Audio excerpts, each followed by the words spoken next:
Halo guys. Nah, kali ini kita sedang berada di kebun sawit yang tidak pernah dipupuk sama sekali. Yang kemarin kita lihat videonya 2 minggu yang lalu kita sudah melakukan perawatan, terutama pembersihan area lahan ya. Ini sudah lumayan bersih ya guys. Nah, 2 minggu yang lalu juga kita sudah pupuk menggunakan pupuk dolomit ya guys.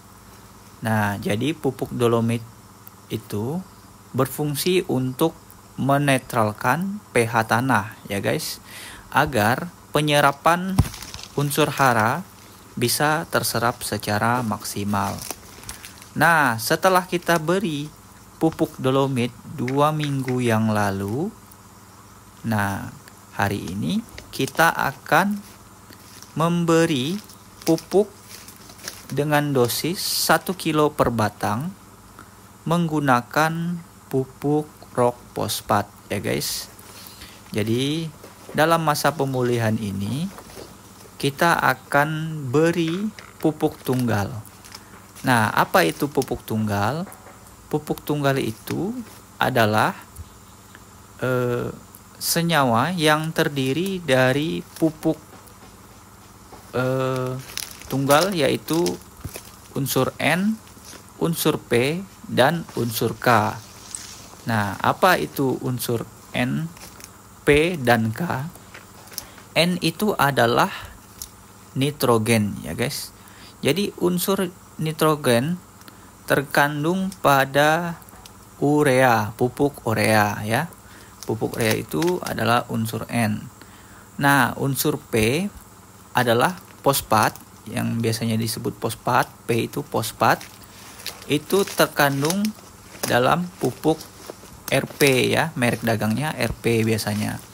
Kalau saya menggunakan pupuk RP ya, bisa juga menggunakan unsur P yang lain, terserah menggunakan merek dagang apa. Nah, setelah pupuk fosfat, yang terakhir adalah K ya. K itu adalah kalium ya. Kalium itu terdiri dari pupuk yang terkandungnya adalah pupuk KCl atau MOP ya. Itu adalah merek dagangnya, KCl atau MOP ya. Jadi unsur K terdapat dari pupuk KCl atau MOP. Nah, bisa teman-teman tanya saja di toko pertanian ya. Nah, jadi kalau dolomit berfungsi untuk menetralkan tanah. Jadi sebelum kita memberi pupuk yang terdiri dari unsur N, P, dan K tadi, kita sebelumnya akan memberi dolomit supaya penyerapan pupuknya bisa lebih maksimal ya, bisa terserap secara maksimal. Karena kalau pH tanahnya terlalu asam atau terlalu basah, itu penyerapannya tidak maksimal ya guys. Jadi kita beri dulu pupuk dolomit supaya menetralkan tanah ya. Nah, selain itu, jika teman-teman ingin menggunakan pupuk majemuk, nah apa itu pupuk majemuk? Pupuk majemuk adalah sudah terdiri semua unsur, jadi sudah komplit dalam satu pupuk itu. Biasanya orang menyebutnya pupuk NPK. Nah, itulah pupuk NPK gitu. Sudah lengkap, sudah komplit ya. Pupuk ada biasanya merek dagangnya ada NPK Mutiara, NPK Yaramila, dan NPK lain-lainnya tergantung merek dagangnya ya teman-teman. Jadi kita menggunakan pupuk tunggal saja karena pupuk tunggal dipercaya lebih baik ya, karena lebih fokus kepada unsur yang kita akan berikan kepada pohon sawit lebih maksimal, agar lebih maksimal, karena ini tidak pernah dipupuk sama sekali ya guys. Jadi kita akan berikan pupuk tunggal agar penyerapannya bisa lebih maksimal. Mungkin nantinya ke depan supaya lebih hemat dan hemat tenaga terutama, kita bisa juga menggunakan pupuk majemuk atau NPK itu ya. Jadi pertama kita akan, ini sedang pemberian pupuk RP ya.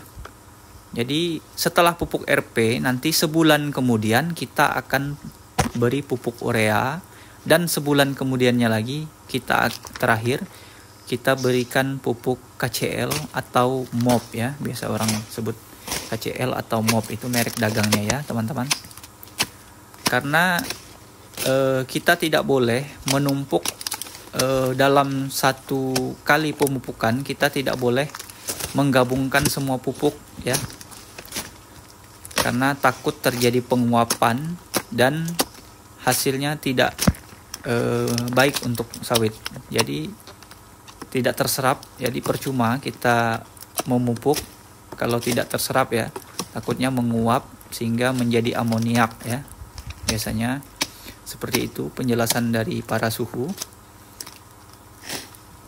Jadi kita beri pupuknya selang 1 bulan atau 2 minggu ya. Kalau dari dolomit ke rock fosfat tidak apa-apa 2 minggu, karena baik dolomit maupun fosfat itu terdiri dari batuan dan tidak mudah menguap. Tapi kalau dari urea atau KCL itu unsur utamanya itu adalah garam, jadi dia mudah menguap ya. Jadi makanya kita akan beri waktu selang 1 bulan agar penyerapannya lebih maksimal ya guys. Jadi sawit ini sebelumnya tidak pernah dirawat sama sekali ya. Jadi sayang kalau kita tidak pulihkan kembali agar buahnya maksimal ya. Karena harga sawit sekarang tergolong cukup tinggi ya. Jadi kita akan rawat dengan baik sawit ini agar dapat berbuah lebih maksimal lagi dan hasilnya bisa memuaskan ya.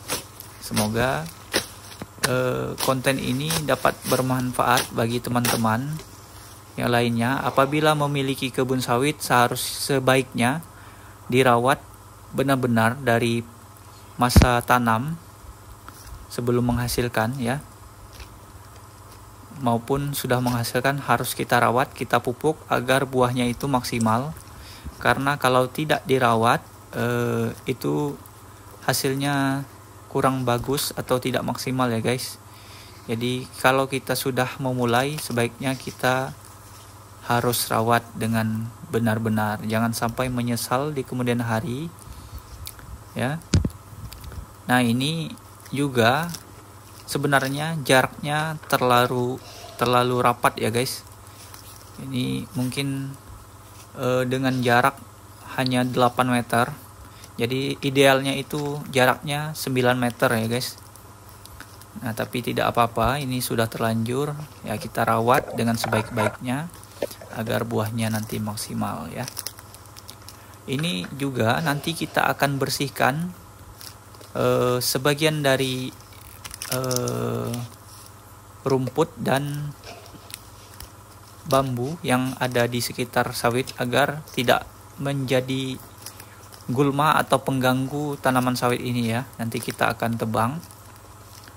Nah, sekian dulu dari konten persawitan ini, semoga bermanfaat bagi teman-teman.